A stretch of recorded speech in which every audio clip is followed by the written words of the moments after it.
Selamat sore adik-adik. Sekarang kita belajar lingkaran. Ya, sekarang kita belajar lingkaran. Kita harus memahami dulu lingkaran itu apa gitu ya.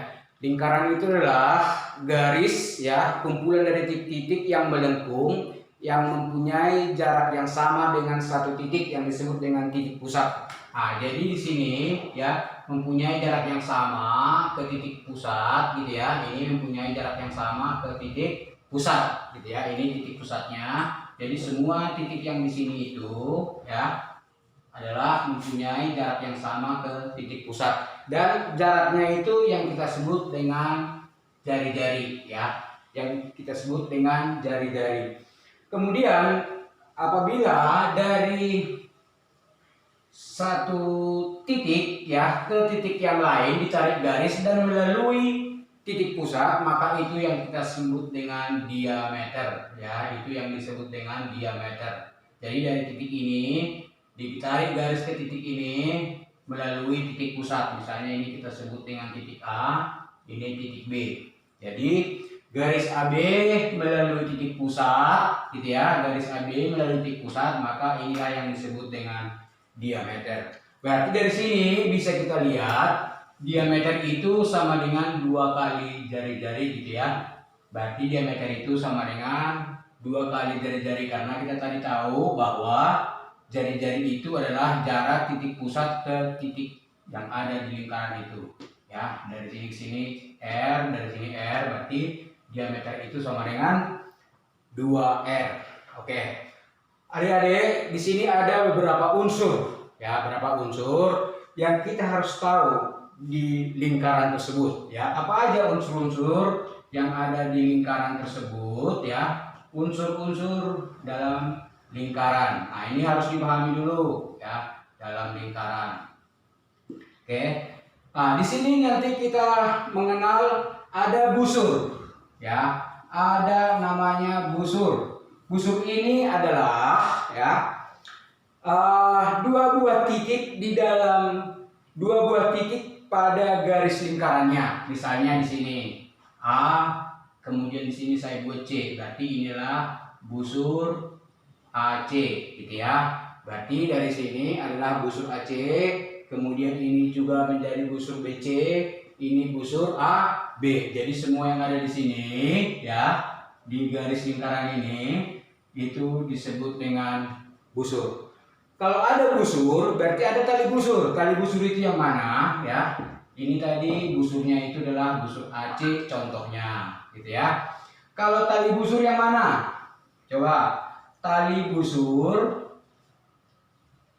Tali busur itu adalah garis yang menghubungkan dua buah titik ya. Garis yang menghubungkan dua buah titik yang ada di dalam lingkaran tersebut. Contohnya misalnya tali busur ini ya. Ini tali busur misalnya, berarti contohnya tali busur BC gitu ya. Ini berarti tali busur BC. Kemudian ada lagi yang kita sebut dengan juring. Coba kalau juring itu apa? Juring itu adalah luas yang dibentuk ataupun luas yang diapit oleh dua buah jari-jari dengan tali busur ya. Luas yang diapit oleh dua buah jari-jari dengan tali busur. Contoh misalnya ini jari-jari ya, ini jari-jari, kemudian inilah yang dimaksud dengan juring ya. Misalnya kalau kita sebut di sini misalnya titik 0, kemudian di sini D, berarti juring ODB gitu ya. Oke, di sini berarti juring ODB. Kemudian apalagi? Di sini ada lagi kita sebut dengan garis optema ya. Garis optema itu yang mana? Ada lagi optema nih. Optema ini adalah perpotongan ya. Perpotongan antara titik pusat dengan garis busur gitu ya. Di sini misalnya kalau disebut di sini, maka di sini adalah optema dan ini adalah tegak lurus ya. Ini adalah tegak lurus. Kemudian ada lagi yang disebut dengan tambereng ya, ada lagi disebut dengan tambereng ya. Nah, ini adalah luas daerah yang dibatasi oleh tali busur dengan busur ya, oleh tali busur dengan busur. Misalnya tadi ini adalah tali busur ya, ini busurnya, berarti di sini adalah tamberengnya seperti ini ya. Ini adalah tamberengnya. Jadi kira-kira itu yang ada di dalam lingkaran, unsur-unsur yang ada di dalam lingkaran, dan ini harus kita pahami gitu ya. Dan ini harus kita pahami unsur-unsur yang di dalam lingkaran. Oke, sekarang kita buat satu lingkaran, kemudian nanti yang banyak di sini sebenarnya disuruh untuk mencari sudut gitu ya, dicari sudut. Oke, matiin dulu. Ya, sekarang adik-adik harus memahami dulu ada beberapa teorema yang ada di lingkaran itu ya, yang harus kita ketahui. Yang pertama, misalnya nih ya, misalnya ini diameter, kemudian ya ini diameter, ini tadi titik nolnya di sini. Kemudian apabila ada garis ditarik melalui diameter ini ya, membentuk segitiga, misalnya kita sebutlah di sini segitiga A, B, C, maka sudut C ini adalah 90 derajat. Ingat ya, apabila ditarik garis dari diameter ke satu titik, kemudian ke ujung diameternya, maka itu akan membentuk sudut 90 derajat. Ya, ini diingat dulu, nanti akan ada soal-soal seperti itu. Kemudian teorema yang kedua ya, ini tadi udah. Teorema yang kedua, misalnya ada lingkaran ini, kemudian di sini kita sebutkan di sini garis titiknya adalah A, B, C, D gitu ya. Nah, di sini ada dua segitiga ya, ada dua yang menghadap busur yang sama ya, yang menghadap busur yang sama, yaitu ABD dengan ACD menghadap busur yang sama gitu ya, menghadap busur yang sama. Kalau seperti ini, maka sudut saya sebut di sini alfa, di sini beta, maka sudut alfa sama dengan sudut beta gitu ya. Sudut alfa sama dengan sudut beta, ini diingat ya, menghadap busur yang sama gitu ya, menghadap busur yang sama. Walaupun tidak melalui titik pusat, dua buah garis menghadap busur yang sama, maka besar sudutnya adalah sama. Ya, itu diingat dulu.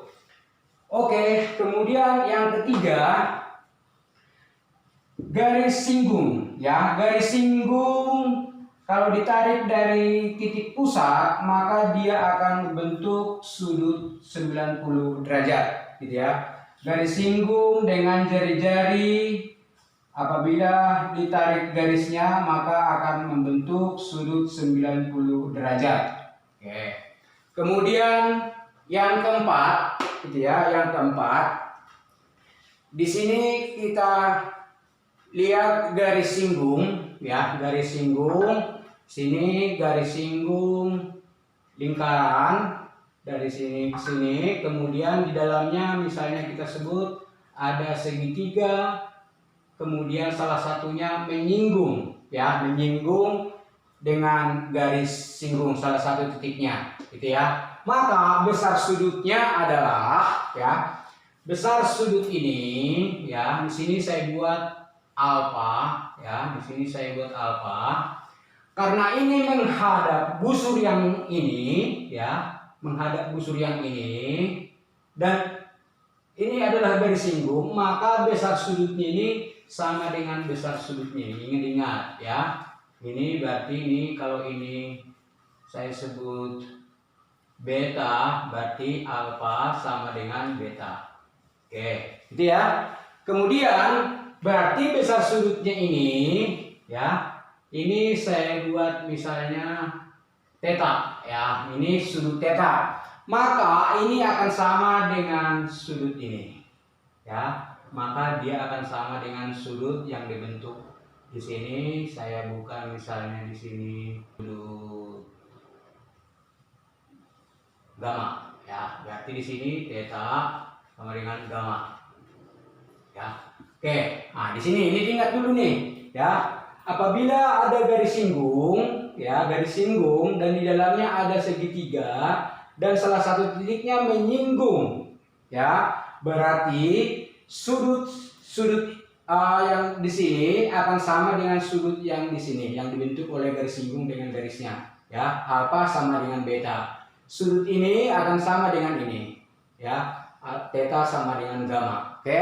Nah, itu untuk yang kelima, teorema yang kelima.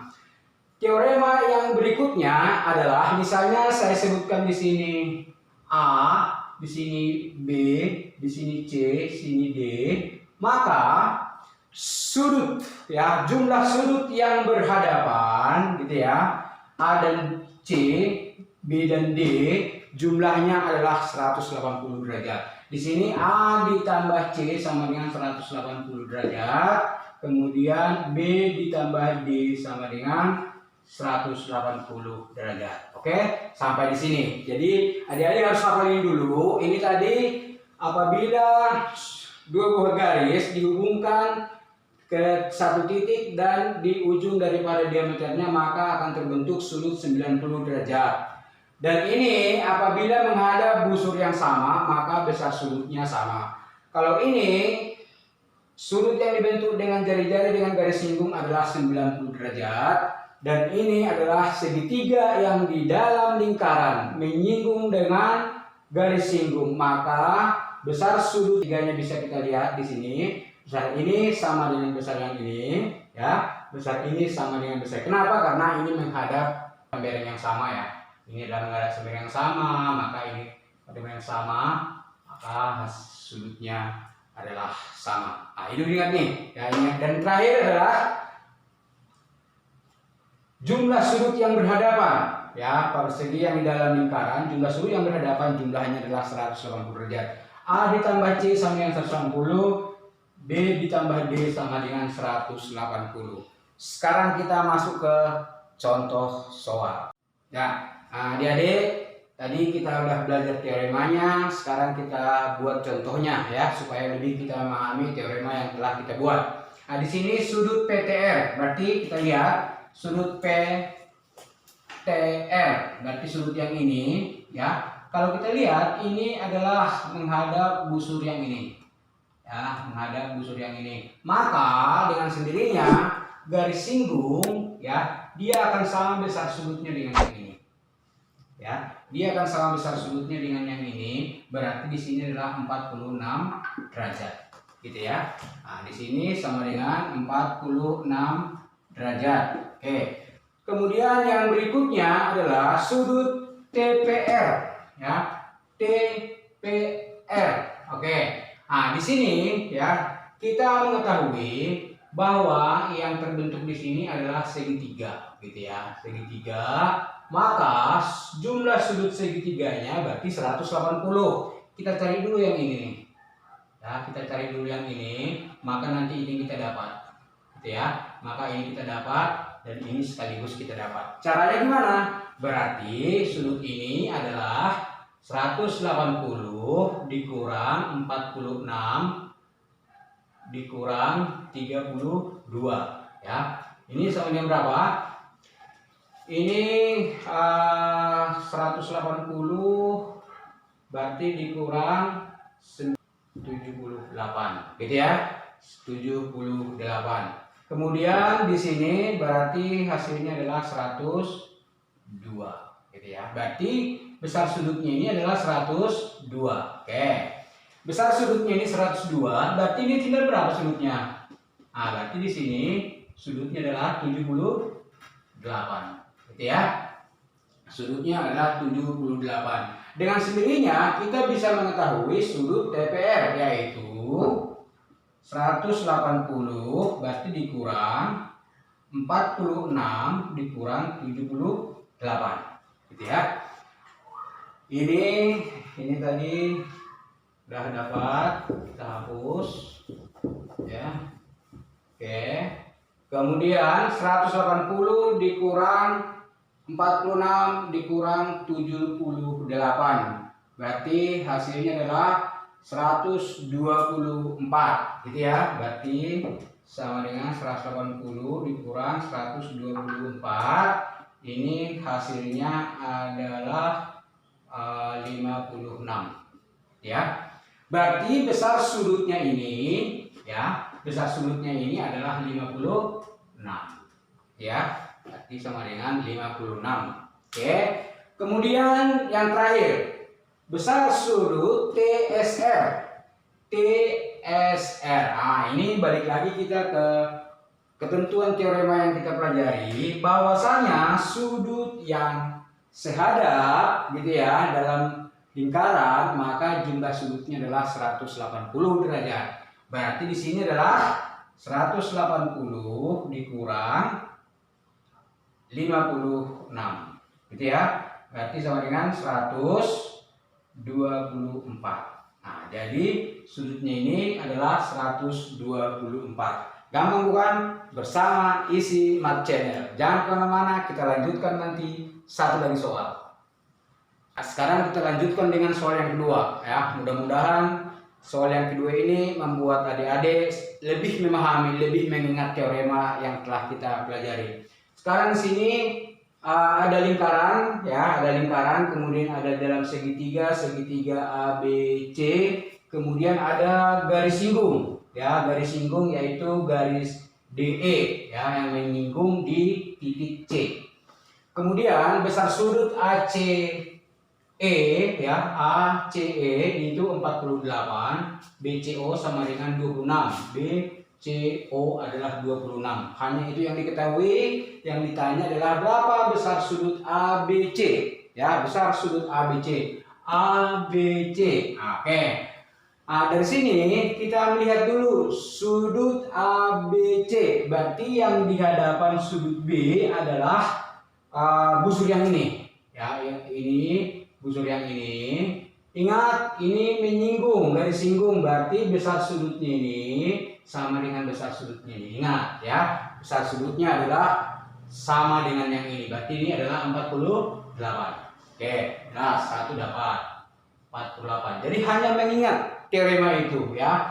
Ini adalah sudut B menghadap ini ya, menghadap busur AC, dan di sini menyinggung di sudut C.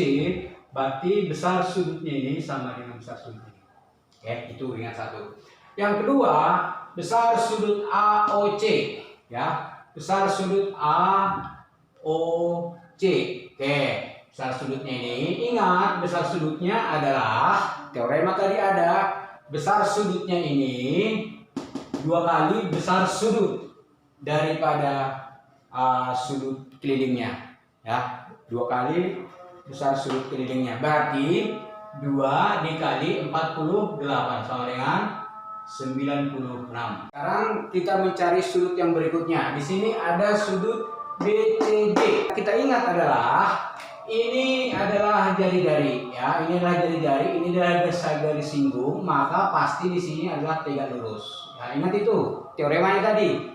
Garis jari-jari dengan garis singgung itu adalah membentuk sudut 90 derajat. Sementara di sini ada 26 derajat, berarti sisanya ini adalah 90 dikurang 26, gitu ya. Berarti di sini adalah 90 derajat dikurang 26 ya. Ini sama dengan 64 ya. Nah, sama dengan 64. Oke. BCD kita sudah dapat 64 ini adalah tadi 64 gitu ya. Oke, kemudian ditanya lagi di sini sudut BAC ya. BAC ya. BAC ini adalah ini ya. Ini BAC adalah ini.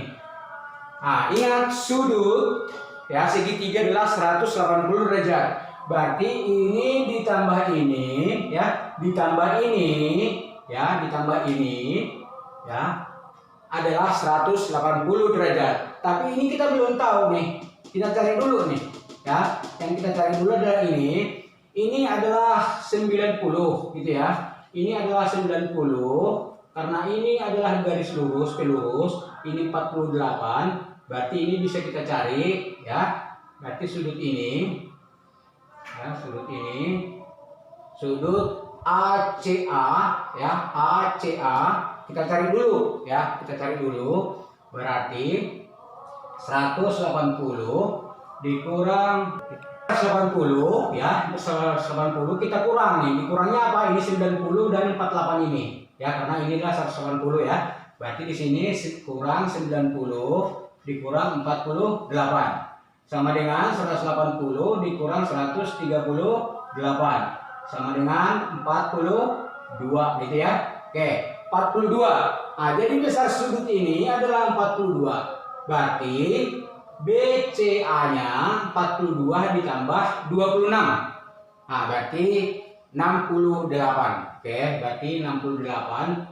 Sudut dari BCA itu adalah 68. Gitu ya. 68. Maka besar sudut dari sudut BAC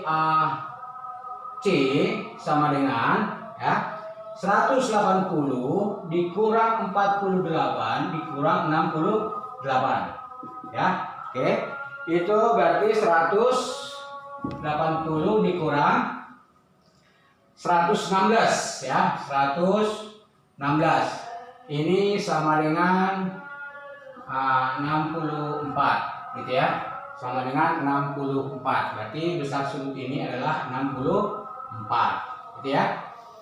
Oke, kemudian besar sudut OAC